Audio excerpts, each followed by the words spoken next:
Het belangrijkste nieuws van Curaçao in het Nederlands. Extra Journaal.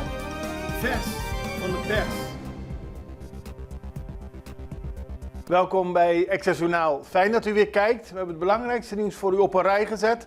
En we beginnen met het bericht dat het CMC akkoord is met de voorwaarden voor een nieuwe tranche. Dat schrijft de Extra vandaag op de voorpagina. Die heeft een brief gezien, een briefwisseling tussen de minister van Gezondheid en de directie van het ziekenhuis. Daarin staat duidelijk dat er 25 miljoen aan tranche voor het ziekenhuis is gereserveerd. Dat gaat in verschillende onderdelen naar het ziekenhuis toe. En nu is er een akkoord over de voorwaarden, dus er zal geld overgemaakt worden. En in de 25 miljoen die in totaal in de tranche zit onder meer geld opgenomen voor een nieuwe MRI-scan. En de minister laat weten dat hij blij is dat het ziekenhuis een dergelijke scan gaat aanschaffen. Verder laat hij weten het belangrijk te vinden dat hij elke 2 maanden wordt geïnformeerd over de voortgang van de implementatie van de efficiëntiemaatregelen. Als hij niet op de hoogte wordt gehouden, heeft dat weer gevolgen voor een volgende tranche, aldus minister Silvania. Tweede dag bezoek president Santokki. Ik ben zo gewend om minister-president te zeggen, maar het is natuurlijk de Surinaamse president Chan Santokki. Die is gisteren op Curaçao aangekomen, heeft een druk programma gehad inmiddels. Hij heeft een krans gelegd bij het standbeeld van de heer Doedel op Culebra Verde. Hij heeft de gouverneur bezocht, hij heeft een akkoord ondertekend, een samenwerkingsakkoord tussen Suriname en Curaçao. Er is een welkomstreceptie geweest gisteravond in het paleis van de gouverneur. Er is een programma geweest waarbij de pers niet aanwezig mocht zijn. Vandaag bezoekt hij de Raad van Ministers en het parlement en het gaat vooral om het aanhalen van de banden tussen de 2 landen. Kinderorde Brakkeput gaat sluiten, dat schrijft de Extra. Die heeft van werknemers, vakbonden, van verschillende partijen gehoord dat het instituut gaat sluiten voor het eind van het jaar. In contact gezocht met de directie, die wil niks bevestigen. Maar het lijkt erop dat kinderen die nu in Kinderorde Brakkeput zitten, dat zijn kinderen die hulp nodig en begeleiding nodig hebben, dat die onderverdeeld zullen gaan worden in onder meer Huizen Sint-Jozef, Kasbroeder Pius en Huizen Rosé Pelletier. En op die manier zullen ze de begeleiding blijven krijgen die nodig is. Staten gaat niet mee op FKP-reis. Daar was veel over te doen, maar nu is duidelijk dat de Staten niet ingaan op de uitnodiging van woningbouwvereniging Fundación Cas Popular om een woonproject in de Dominicaanse Republiek te bekijken.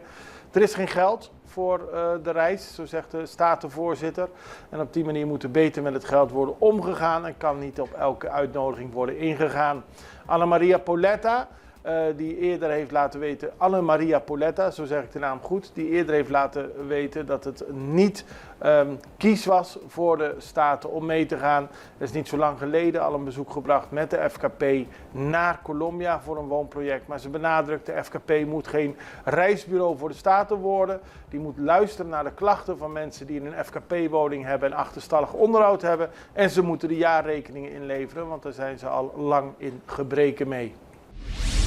Auto op de trap, dat is nooit de bedoeling, maar bij de supermarkt naast het Papagayo Hotel is een trap waarbij het natuurlijk niet de bedoeling is dat een auto daar rijdt, maar gisteren is dat wel het geval geweest. In de afgelopen maanden is het vaker voorgekomen dat mensen denken dat dat een uitgang is.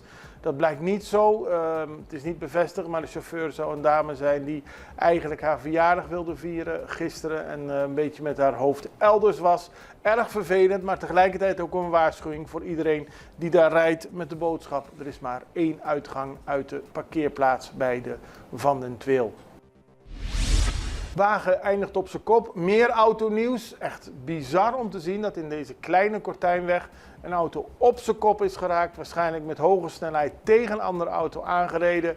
Het zag er vooral erg bizar uit om te zien dat in deze relatief kleine straat dit plaatsvond. Er is veel schade bij de andere auto's tegen aangereden en ook bij muurtjes in de straat. Nederland betaalt niet mee aan deportatie. Dat heeft de staatssecretaris voor Koninkrijksrelaties, Zsolt Szabó, gezegd in het Nederlandse parlement. Niet zo lang geleden heeft de Amnesty International, de mensenrechtenorganisatie, laten weten dat Nederland meebetaalt aan de deportatie van Venezolanen terug naar hun land. En Sault Sabo heeft dat niet gezegd, hij heeft het geschreven in een brief die hij gekregen had van Raoul White, parlementariër in Nederland. Die stelde daar vragen over. En Sabo zegt dat het actief traceren, vastzetten en deporteren van Venezolanen geen onderdeel is van de Nederlandse bijstand. De staatssecretaris legt daarmee de beschuldiging van Amnesty naast zich neer. Hij benadrukt dat mensenrechten ten alle tijden moeten worden gerespecteerd en beschermd, waar ook ter wereld. We gaan even over naar een break. We zijn zo bij u terug. Extra in Nederland. Van Amsterdam tot Arnhem, van Groningen tot Maastricht, Extra is erbij. Volg Extra digitaal en blijf op de hoogte van de belangrijkste ontwikkelingen in Nederland. Extra digitaal is te zien op verschillende platforms en kanalen zoals WhatsApp, YouTube, Facebook, Instagram en ook TikTok. Wilt u ons op de hoogte brengen van een evenement of iets doorgeven? Neem contact op via WhatsApp, e-mail, Facebook of bel gewoon 06 1364 2945. Volg of abonneer je op Extra Digitaal. Klik aan en volg ons.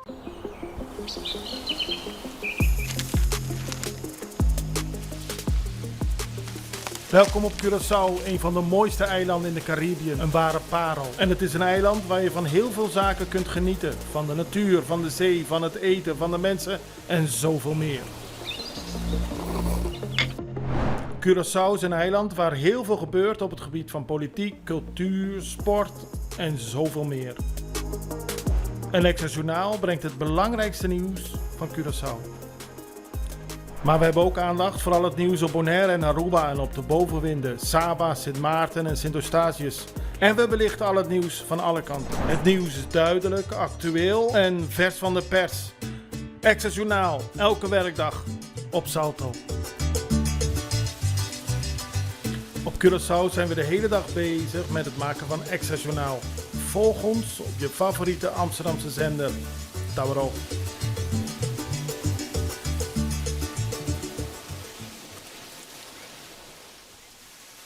We beginnen op Bonaire, want daar heeft de voltallige eilandsraad een brief geschreven aan de gezaghebber John Soliano over de krokodil. Meer dan 2 weken geleden werd er een krokodil gespot op het eiland. Er is een tijdje een sluiting geweest van het gebied van Sorobon. En de raadsleden willen weten wat nu precies waar is en niet waar is. Want er zijn verschillende verhalen. Zo zou de krokodil gevaarlijk zijn en volgens andere deskundigen niet gevaarlijk. Ook willen ze weten wat er gebeurt met de ondernemers rond Sorobon. Of die financieel gecompenseerd worden voor het feit dat ze een tijdje moesten sluiten. En nu weliswaar open mogen zijn. Maar de mensen die daar komen wordt aangeraden om niet het water in te gaan. En ze willen vooral duidelijkheid voor de bevolking en de ondernemers van Bonaire.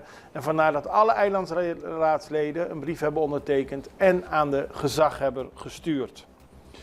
Dan gaan we naar de Tweede Kamer in Den Haag, want daar is discussie geweest over het Nederlandse slavernijverleden. Er was een discussie met onder meer Peter van Haassen van de PVV.